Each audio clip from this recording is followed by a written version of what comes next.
बिस्मिल्लाहिर्रहमानिर्रहीम। अस्सलामु अलैकुम। आज के इस वीडियो में हम इन्वेंट्री वैल्यूएशन, पीरियोडिक सिस्टम, तीनों मेथड्स को डिस्कस करेंगे। First in first out, last in first out और वेटेड एवरेज।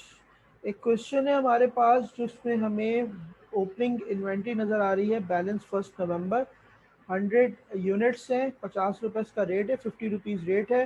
8 नवंबर परचेजेस हैं, 15 नवंबर परचेजेस हैं। सोल्ड 400 यूनिट्स एट ₹100 पर यूनिट्स। ये डेटा हमारे पास मौजूद है। अब हमने इस पर तीन मेथड्स अप्लाई करने पीरियोडिक सिस्टम के तहत। अच्छा जी, अब सबसे पहला काम जो इसमें हम करते हैं वो बनाते हैं हम इन्वेंट्री कॉस्ट शीट, जो कुछ ऐसे बनती है। इसमें 5 कॉलम्स होते हैं हमारे पास। पहला डेट का कॉलम होता है, पर्टिकुलर्स होते हैं, units, per unit cost and total cost. ये 5 कॉलम्स हमारे पास होते हैं हमारी इन्वेंट्री कॉस्ट शीट में, जो कि पीरियोडिक सिस्टम में हमने बनानी होती है। अब हमने क्या किया कि जो यूनिट्स और रेट दिया हुआ था, रेट को हमने पर यूनिट कॉस्ट लिख दिया, यूनिट्स हमने यूनिट्स में ले लिए, इनको मल्टीप्लाई कर दिया तो हमें टोटल कॉस्ट मिल गई। ये हमारी टोटल कॉस्ट आ गई। और उसके बाद फिर हमने यूनिट्स और टोटल कॉस्ट, इन दोनों कॉलम्स का टोटल किया।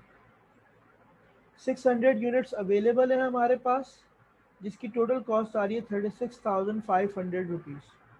तो ये हमने एक छोटी सी वर्किंग की। फर्स्ट स्टेप में हमने ये काम करना होता है। सेकंड स्टेप हमारा ये है कि इस डेटा को यूज़ करते हुए हम एंडिंग इन्वेंट्री के यूनिट्स निकालेंगे, क्योंकि ये जितनी भी मेहनत हम कर रहे हैं, हम ये कॉस्ट ऑफ एंडिंग इन्वेंट्री की वैल्यूएशन के लिए कर रहे हैं। हम लोग ये निकालने की कोशिश कर रहे हैं कि हमारी एंडिंग इन्वेंट्री की कॉस्ट क्या होगी। तो कॉस्टिंग करने के लिए हमें सारे काम, हम सारे मेथड्स अप्लाई कर रहे हैं। इसका मतलब ये है कि हमें सबसे पहले अपने एंडिंग यूनिट्स का पता होना चाहिए। एंडिंग यूनिट्स निकालना बहुत आसान है। कैसे आसान है? इस वक्त अवेलेबल यूनिट्स हमारे पास 600 हैं। ओपनिंग हमारे पास 100 यूनिट्स थे, 200 खरीदे और 300 और खरीदे, तो टोटल अवेलेबल यूनिट्स हमारे पास 600 है। हमने जो यूनिट्स बेचे हैं 400 यूनिट्स, इसका मतलब ये हुआ कि अवेलेबल 600 में से अगर हम 400 जो हमारे सेल हो चुके हैं, अगर हम उनको निकाल दें तो हमें अपने एंडिंग यूनिट्स मिल जाएंगे, जो कि 200 यूनिट्स हमारे पास मौजूद हैं। 200 यूनिट्स हमारे एंडिंग यूनिट्स हैं। इसका मतलब है अब हमने इन 200 यूनिट्स की कॉस्टिंग करनी है, with first in first out, with last in first out and with weighted average method. हमने ये तीनों मेथड्स यूज़ करने और कॉस्टिंग करनी है। अब सबसे पहले हमने एक हेडिंग लगाई, computation of ending inventory under under first in first out. अच्छा, बहुत आसान तरीका है फर्स्ट इन फर्स्ट आउट।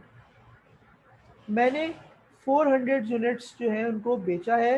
इसका मतलब फर्स्ट इन फर्स्ट आउट ये कहता है कि जो स्टॉक आपके पास इनिशियली पड़ा हुआ है, आप उसको पहले निकालेंगे, पहले बेचेंगे, और जो बाद में स्टॉक आ रहा है उसको आप बाद में निकालेंगे।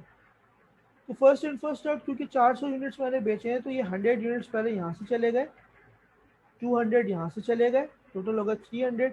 100 यूनिट्स यहाँ से गए, ये चले गए, बिक गए आपके। तो अगर 100 यूनिट्स आपके लास्ट लॉट में से बिके, लास्ट लॉट में आपके पास 200 यूनिट्स बचे हैं, जो कि 65 ईच है।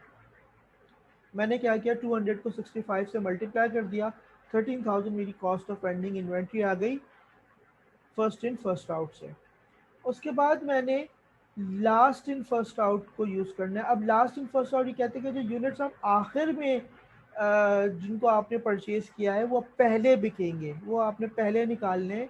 तो आपने 400 यूनिट्स क्योंकि बेचे हैं, तो 300 इस लॉट से जाएंगे, 100 इस लॉट से जाएंगे, ये 100 और इस लॉट से बचने वाले 100 आपने यहाँ पे कॉपी कर दिए। 1 नवंबर 100 यूनिट्स आपके ये आ गए, इनकी यूनिट कॉस्ट आ गई, ये इतनी टोटल कॉस्ट आ गई। इस लॉट में से आपके 100 बचे, 60 ईच, 6,000 रुपीज़ इसकी कॉस्ट आ गई। और आपकी जो लास्ट इन फर्स्ट आउट से जो आपकी एंडिंग इन्वेंट्री कॉस्ट आ रही है वो 11,000 आ रही है।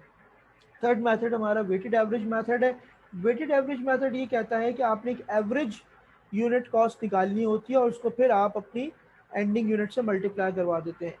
आपकी जो एवरेज कॉस्ट निकलती है वो ऐसे निकलती है कि आप अपनी टोटल कॉस्ट को डिवाइड कर देते हैं आपकी टोटल यूनिट से। तो एक फॉर्मूला बना लेते हैं, total cost divide by total units. ये देगा हमें एवरेज कॉस्ट, उसको हम मल्टीप्लाई करा देंगे एंडिंग यूनिट जो हमारे पास 200 आए, तो 36,500 डिवाइड बाई 600 एक एवरेज कॉस्ट आ गई, इंटू 200 एंडिंग यूनिट्स, मेरी वेटेड एवरेज से एंडिंग इन्वेंट्री कॉस्ट आ गई 12,166।